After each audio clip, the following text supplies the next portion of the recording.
அனைவருக்கும் தமிழ் வணக்கம். நான் உங்கள் வனசெல்வி அரவிந்தன். தினம் ஒரு திருக்குறள் 22வது அதிகாரம் ஒப்புரவறிதல் 216வது திருக்குறள். பயன்மரம் உள்ளூர் பழுத்தற்றால் செல்வம் நயனுடை யான்கண் படின்.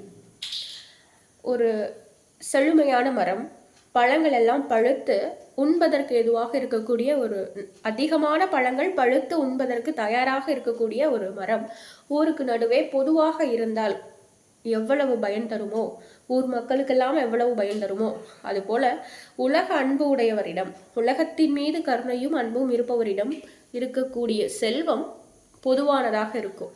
அந்த செல்வத்திற்கு உரிமையானவர் அவராக இருந்தாலும் கூட அவர் அந்த செல்வத்தை ஊருக்காகவும் உலகிற்காகவும் பயன்படுத்துவார் என்று வள்ளுவம் குறிப்பிடுகிறது. செல்வம் அந்த அன்பும் கருணையும் இருக்கக்கூடியவர்களிடத்தில் இருந்தால் இப்படி பயன்படும் அப்படின்னு வள்ளுவர் சொல்லுகிறார். ஆனால் செல்வமே இல்லாத போது, தன்னிடம் பெரும் செல்வம் இல்லாத போது, அன்னை தெரசா என்கிற ஒரு பெண்மணி கையேந்தி இருப்பவர்களிலெல்லாம் ஏளனமான பார்வைக்கும் சரி, இழிவான பேச்சுகளுக்கும் சரி, அனைத்தையும் தான் வாங்கி கொண்டு தான் பெற்ற செல்வத்தை இந்த உலகிற்கு கொடுக்க நினைத்தார் இல்லையா?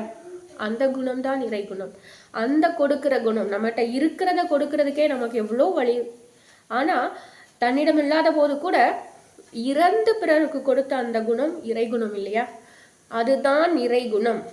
இறை குணம் இருப்பவர்களை கண்டு இறையே ஆச்சரிய கொள்ளும். இறை குணம் இருப்பவர்களிடம் இல்லாமல் என்கிற நிலையே ஒருபோதும் வராது. நன்றி, வணக்கம். நாளை மீண்டும் சந்திக்கலாம்.